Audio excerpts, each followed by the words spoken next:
آیت number 113 to 123 اعوذ باللہ من الشیطان الرجیم بسم اللہ الرحمن الرحیم وقالت اليہود لیست النصارى على شیء یہودی کہتے ہیں کہ نصارہ کسی بنیاد پر نہیں ہیں، یعنی ان کی کوئی حیثیت نہیں، ان کی کوئی جڑ نہیں۔ وقالت النصارى لیست اليہود على شیء اور نصارہ کہتے ہیں کہ یہود کسی بنیاد پر نہیں، ان کی کوئی جڑ نہیں، ان کی کوئی حقیقت نہیں۔ وہم یتلون الکتاب حالانکہ دونوں ہی کتاب پڑھ رہے ہیں، یعنی دونوں اہل کتاب ہیں، دونوں پیغمبروں کو ماننے والے، قیامت کو ماننے والے، اللہ کو ماننے والے، فرشتے اور وحی کو جاننے والے، دونوں ایک دوسرے پر الزام لگا رہے ہیں کہ یہ دونوں کچھ حیثیت نہیں رکھتے۔ کذالک قول الذین لا یعلمون مثل قولہم اسی طرح کہی تھی ان لوگوں نے جو کچھ بھی نہیں جانتے تھے انہی کی سی بات۔ یہاں اشارہ ہے مشرکین مکہ کی طرف۔ فاللہ یحکم بینہم یوم القیامۃ فیما کانوا فیہ یختلفون بس اللہ تعالیٰ فیصلہ کر دے گا ان کے درمیان قیامت کے دن ان باتوں کا جن میں یہ اختلاف کر رہے تھے۔ یعنی یہاں پر کلام تو اگرچہ جو ہے نا خطاب جو ہے وہ بنی اسرائیل سے ہے، لیکن اب یہاں پر اہل مکہ سے کچھ تعارض شروع ہو گیا، تعریض۔ اس کے بعد حضرت ابراہیم علیہ السلام کا تذکرہ آئے گا، پھر تحویل قبلہ کا ذکر آئے گا۔ تو بیت اللہ چونکہ اس وقت مشرکین مکہ کے قبضے میں تھا، لہٰذا اس حوالے سے کچھ متعلقہ مضامین بھی آ رہے ہیں اور تحویل قبلہ کی بھی تمہید باندھی جا رہی ہے۔ تحویل قبلہ دیکھیے دراصل اس بات کی علامت تھی کہ اب وہ سابقہ امت مسلمہ جو ہے نا وہ ہٹائی جا رہی ہے، معزول کی جا رہی ہے، اور اس مقام پر ایک نئی امت محمد صلی اللہ علیہ وسلم کی تقرری عمل میں لائی جا رہی ہے، اب ان کو اپوائنٹ کیا جا رہا ہے۔ اسی حوالے سے نا کذالک قول الذین لا یعلمون مثل قولہم، یعنی یہ ان الفاظ میں مشرکین کی طرف اشارہ کیا گیا۔ ومن اظلم ممن منع مساجد اللہ یذکر فیہا اسمہ اور اس شخص سے بڑھ کر کون ظالم ہوگا جو اللہ تعالیٰ کی مسجدوں سے لوگوں کو روکے کہ ان میں اس کا نام لیا جائے۔ مشرکین مکہ نے مسلمانوں کو مسجد حرام میں حاضری سے محروم کر دیا، ان کو وہاں جانے کی اجازت نہیں دی۔ 6 ہجری میں رسول پاک صلی اللہ علیہ وسلم نے صحابہ کرام رضی اللہ عنہ کے ہمراہ عمرے کے ارادے سے مکہ کا سفر فرمایا، لیکن مشرکین نے آپ صلی اللہ علیہ وسلم اور آپ کے ساتھیوں کو مکہ میں داخل ہونے کی اجازت نہیں دی۔ اس موقع پر صلح حدیبیہ ہوئی اور آپ صلی اللہ علیہ وسلم کو عمرہ کیے بغیر واپس آنا پڑا۔ پھر اگلے برس 7 ہجری میں آپ صلی اللہ علیہ وسلم نے صحابہ کرام رضی اللہ عنہم اجمعین کے ہمراہ عمرہ ادا کیا۔ تو یہ 7 برس نبی کریم صلی اللہ علیہ وسلم اور اہل ایمان پر بہت مشکل گزرے۔ یہاں مشرکین مکہ کے ظلم کا ذکر ہو رہا ہے کہ انہوں نے اہل ایمان کو مسجد حرام سے روکا، وسعی فی خرابہا اور وہ ان کی تخریب کے درپے تھے، اس میں خرابی کی کوششیں کر رہے تھے۔ یعنی تخریب 2 طرح کی ہوتی ہے نا، ایک ظاہری تخریب کہ مسجد کو گرا دینا، اور ایک باطنی کہ اللہ کے گھر کو توحید کی بجائے شرک کا اڈا بنا دیا انہوں نے۔ یعنی مشرکین مکہ نے کیا کیا تھا؟ اللہ کے گھر کو بت کدہ بنا دیا تھا۔ خانہ کعبہ میں تقریباً ہم سب کو پتہ ہے کہ 360 بت رکھے گئے تھے، اور یعنی وہ خانہ کعبہ جسے حضرت ابراہیم علیہ السلام نے توحید خالص کے لیے تعمیر کیا تھا۔ ٹھیک،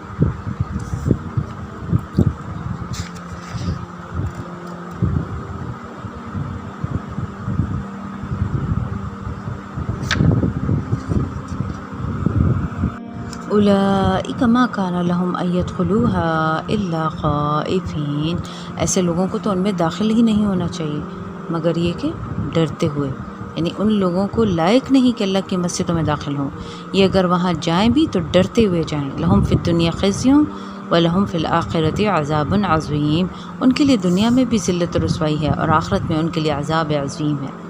اب اگلی آیت میں تحویل قبلہ کے لیے، قبلہ کی جو تبدیلی ہے اس کے لیے تمہید باندھی جا رہی ہے۔ قبلہ کی تبدیلی بڑا حساس معاملہ تھا۔ جن لوگوں نے یروشلم اور بیت المقدس کے ساتھ دلچسپی رکھی تھی ان کے دلوں میں تو اس کی عقیدت بالکل جڑ پکڑ چکی تھی، جبکہ مکہ مکرمہ اور بیت اللہ کے ساتھ جن کو دلچسپی تھی ان کے دلوں میں اس کی عقیدت و محبت تھی۔ تو اس حوالے سے قبلے کی تبدیلی کوئی معمولی بات نہ تھی۔ ہجرت کے بعد قبلہ 2 دفعہ بدلا ہے۔ مکہ مکرمہ میں مسلمانوں کا قبلہ بیت اللہ تھا۔ مدینہ میں آ کر نبی کریم صلی اللہ علیہ وسلم نے 16 مہینے تک بیت المقدس کی طرف رخ کر کے نماز پڑھی اور پھر بیت اللہ کی طرف نماز پڑھنے کا حکم آ گیا۔ اس طرح اہل ایمان کے کئی امتحان ہو گئے، اس کے بارے میں ان کا ذکر بھی آگے آ رہا ہے۔ وَلِلَّهِ الْمَشْرِقُ وَالْمَغْرِبُ، اور مشرق اور مغرب سب اللہ کے لیے ہیں۔ یہاں اس کی تمہید بیان ہو رہی ہے کہ فرمایا کہ مشرق اور مغرب سب اللہ کے لیے، یعنی اگر ہم مغرب کی طرف رخ کرتے ہیں تو اس کے معنی یہ نہیں کہ اللہ مغرب میں ہے، معاذ اللہ۔ اللہ تو جہد اور مقام سے ماورا ہے، ٹھیک ہے؟ تو یہ تو یکسانیت پیدا کرنے کے لیے اور اجتماعی رنگ دینے کے لیے کہ ایک چیز کو قبلہ بنا دیا گیا، یعنی ایک علامت ہے۔ فَأَيْنَمَا تُوَلُّوا فَثَمَّ وَجْهُ اللَّهِ، بس جدھر بھی تم رخ کرو گے ادھر ہی اللہ کا رخ ہے۔ ان اللہ واسع علیم، یقیناً اللہ تعالیٰ بہت وسعت والا، سب کچھ جاننے والا ہے، وہ بہت وسعت والا ہے، کسی بھی سمت میں محدود نہیں ہے، وہ ہر چیز کا جاننے والا ہے۔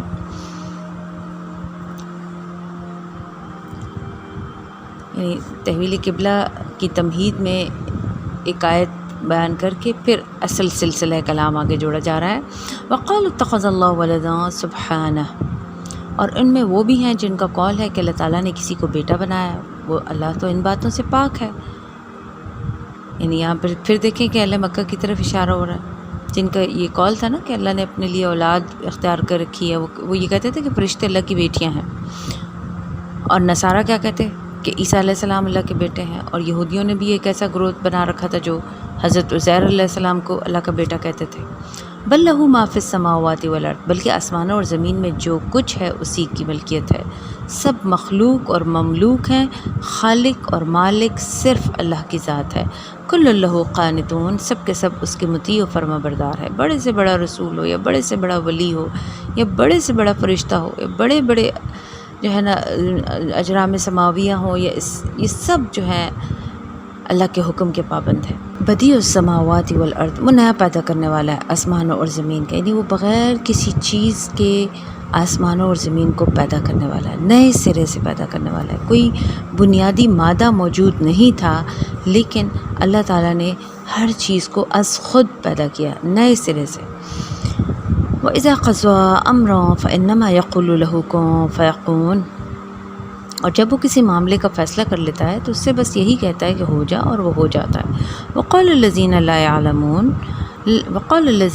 يَعْلَمُونَ لَوْلَا يُكَلِّمُنَا اللَّهُ أَوْ تَأْتِينَا آیَةٌ، اور کہا ان لوگوں نے جو علم نہیں رکھتے، یہاں پر مشرکین مکہ کی طرف جو ہے نا پھر اشارہ ہے، کیوں نہیں بات کرتا ہم سے اللہ، یا کیوں نہیں آ جاتی ہمارے پاس کوئی نشانی۔ مشرکین مکہ رسول اللہ صلی اللہ علیہ وسلم سے بڑی شدت کے ساتھ یہ مطالبہ کرتے تھے کہ آپ کوئی ایسے معجزات ہی دکھا دیں، جیسے آپ کہتے ہیں کہ عیسیٰ علیہ السلام نے دکھائے تھے یا موسیٰ علیہ السلام نے دکھائے تھے، تو اگر آپ ہمارے یہ مطالبات جو ہے پورے کر دیں تو ہم آپ کو اللہ کا رسول مان لیں گے۔ کذالک قال الذین من قبلہم مثل قولہم، اسی طرح کی باتیں جو لوگ ان سے پہلے تھے وہ بھی کہتے رہے۔ تشابہت قلوبہم، ان کے دل ایک دوسرے سے مشابہ ہو گئے ہیں۔ قد بینا الآیات لقوم یوقنون، ہم تو اپنی آیات واضح کر چکے ہیں ان لوگوں کے لیے جو یقین کرنا چاہیں۔ انا ارسلناک بالحق بشیرا ونذیرا، اے نبی صلی اللہ علیہ وسلم، بے شک ہم نے آپ کو بھیجا ہے حق کے ساتھ بشیر اور نذیر بنا کر۔ بشیر بشر سے خوشخبری دینے والا، نذیر نظر انذار سے ڈراوا دینے والا، خبردار کرنے والا۔ یعنی آپ صلی اللہ علیہ وسلم کی بنیادی حیثیت یہ ہے کہ آپ صلی اللہ علیہ وسلم اہل حق کو جنت اور اس کی تمام تر نعمتوں کی خوشخبریاں دے دیں، اور جو غلط راستے پر چل پڑیں، کفر کریں، منافقت میں مبتلا ہوں، ملحد ہوں، بدعملی کریں، ان کو آپ صلی اللہ علیہ وسلم خبردار کریں کہ ان کے لیے جہنم تیار کر دی گئی ہے۔ آپ صلی اللہ علیہ وسلم کا کام دعوت ہے، ابلاغ ہے، تبلیغ اور نصیحت ہے۔ وَلَا تُسْأَلُوا عَنْ أَصْحَابِ الْجَحِيمِ، اور آپ صلی اللہ علیہ وسلم سے سوال نہیں کیا جائے گا جہنمیوں کے بارے میں، یعنی جو لوگ اپنے اعمال کی بنا پر جہنم میں جائیں گے ان کے بارے میں آپ صلی اللہ علیہ وسلم ذمہ دار نہیں ہیں۔ آپ سے نہیں پوچھا جائے گا کہ یہ جہنم میں کیوں چلے گئے، آپ کے ہوتے ہوئے کیوں جہنمی بن گئے، نہیں، آپ صلی اللہ علیہ وسلم کی یہ ذمہ داری نہیں ہے۔ ایک داعی کا کام بھی کیا ہے کہ اچھی بات پہنچا دینا، ماننا نہ ماننا بندے کا اپنا فعل ہے، ٹھیک۔ تو ہمارا کام کیا ہے؟ اچھی بات پہنچا دینا آسان طریقے سے. وَلَن تَرْضَ عَنكَ الْيَهُودُ وَلَا النَّصَارَىٰ حَتَّىٰ تَتَّبِعَ مِلَّتَهُمْ. اور اے نبی صلی اللہ علیہ وسلم آپ کسی مغالطے میں نہ رہیں، ہرگز راضی نہ ہوں گے آپ صلی اللہ علیہ وسلم سے یہودی اور نہ نصرانی جب تک کہ آپ صلی اللہ علیہ وسلم پیروی نہ کریں ان کی ملت کی. لہٰذا آپ ان سے امید جو ہے منقطع کر لیجئے، اس لیے کہ زیادہ امید ہو تو پھر مایوسی بھی ہو جاتی ہے. مقصد اونچا ہو کہ ان سب تک پیغام پہنچے، لیکن امید قلیل رکھنی چاہیے. اللہ چاہے گا تو ہو جائے گا، نہیں چاہے گا تو نہیں ہوگا. بندہ مومن کا کام اپنی حد تک اپنا فرض ادا کر دینا ہے. اس سے زیادہ کی خواہش اگر دل میں پالیں تو پھر کسی جلد بازی میں گرفتار نہ ہو جائیں. ٹھیک ہے. قل ان ھدی اللہ ھو الھدی، کہہ دیجئے ہدایت تو بس اللہ ہی کی ہدایت ہے، جو اللہ نے بتایا وہی سیدھا راستہ ہے. وَلَئِنِ اتَّبَعْتَ أَهْوَاءَهُمْ بَعْدَ الَّذِي جَاءَكَ مِنَ الْعِلْمِ. اور اے نبی صلی اللہ علیہ وسلم اگر آپ صلی اللہ علیہ وسلم نے ان کی خواہشات کی پیروی کی اس علم کے بعد جو آپ کے پاس آ چکا ہے، یعنی محال ہے لیکن فرض کہ اگر آپ صلی اللہ علیہ وسلم نے ان کی بات مانی یا ان کی خواہشات کی پیروی کی کہ چلو کچھ لو کا معاملہ کر لیا جائے، کچھ ان کی بات میں مان لوں، کچھ ان کی جو ہے نا ان سے منوا لوں، تو یہ طرز عمل اللہ تعالیٰ کے ہاں قابل قبول نہیں ہوگا.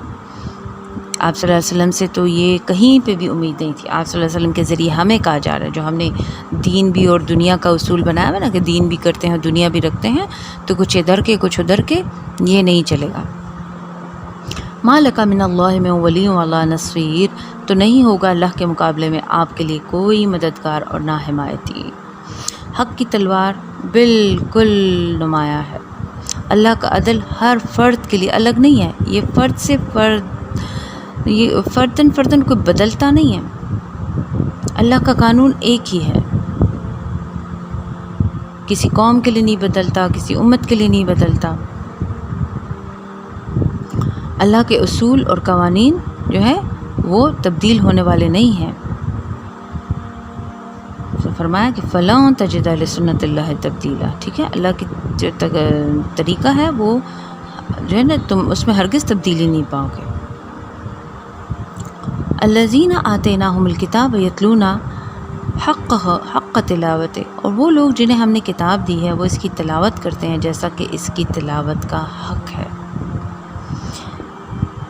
اس پر ڈاکٹر اسرار احمد کا ایک کتابچہ ہے مسلمانوں پر قرآن مجید کے حقوق، اس میں بہترین ڈیٹیلز اور اس میں انہوں نے لکھا ہوا ہے اس میں تلاوت کا اصل حق کیا ہے. تو یہ سارا اس میں ہم پڑھ سکتے ہیں، غور و فکر کر سکتے ہیں. اللہ تعالیٰ ان کو جنت الفردوس میں اعلیٰ جگہ دے.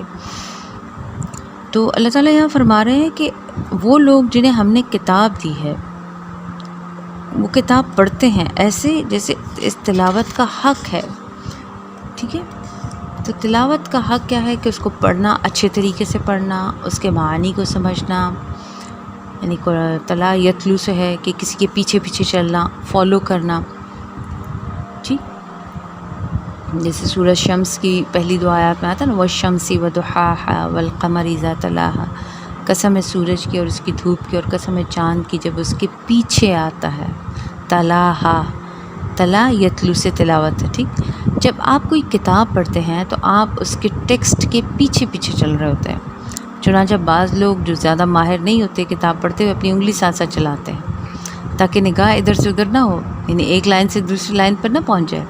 تو اللہ تعالیٰ کی طرف سے یہ نازل کردہ کتاب کی تلاوت کا اصل حق یہ ہوگا کہ آپ اس کتاب کو فالو کریں، اسے اپنا امام بنائیں، اس کے پیچھے چلیں، اس کا اتباع کریں، اس کی پیروی کریں، جس کے لیے ہم تو دعائیں بھی کرتے ہیں وَاجْعَلْهُ لِي إِمَامًا وَنُورًا وَهُدًى وَرَحْمَةً. اے اللہ اس کتاب کو، قرآن کو میرے لیے میرا امام، میری روشنی، میری ہدایت اور رحمت بنا دے. اللہ تعالیٰ اس قرآن کو ہمارا امام اسی وقت بنائے گا جب ہم فیصلہ کر لیں کہ ہم اس کتاب کے پیچھے چلیں گے. ایسا نہیں ہے کہ اس کتاب کو ہم نے اپنی پیٹھ پیچھے رکھ دیا اور خود ہم آگے چل رہے ہیں جیسا کہ دیگر قوموں نے کیا. وراء ظہورہم، انہوں نے اپنی پیٹھ پیچھے سے رکھ دیا. ہمارے ہاں کیا ہوتا ہے، کئی غلافوں میں بند خوبصورت اونچا کر کے گھر میں پڑا ہوا ہے، بس وہ اونچا ہی پڑا ہوا ہے،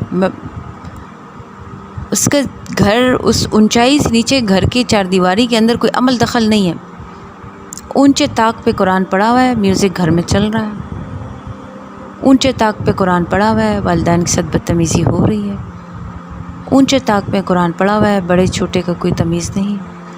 فرمایا کہ جو بڑوں کا ادب نہ کرے، چھوٹوں سے پیار نہ کرے، وہ ہم میں سے نہیں۔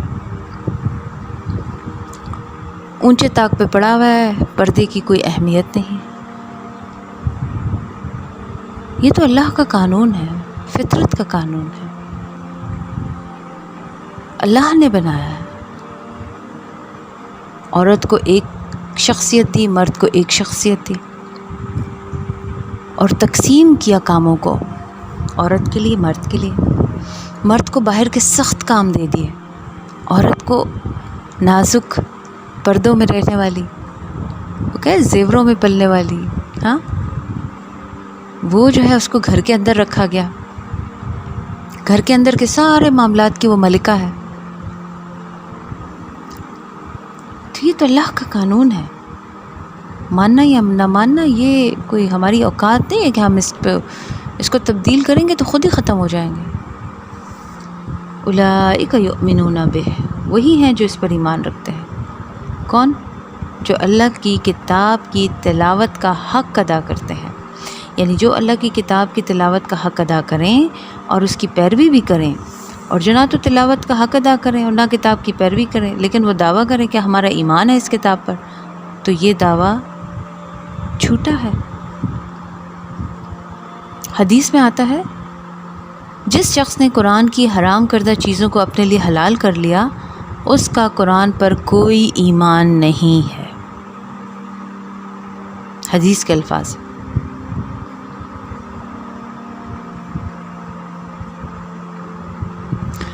وَمَن يَكْفُرْ بِهِ فَأُولَٰئِكَ هُمُ الْخَاسِرُونَ، اور جو اس کا کفر کرے گا تو وہی لوگ ہیں خسارے میں رہنے والے۔ اب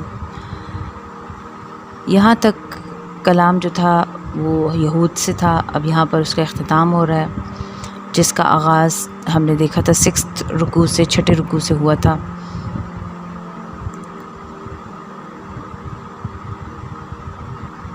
اب فرمایا یا بنی اسرائیل اذکروا نعمتی التی انعمت علیکم وانی فضلتکم علی العالمین۔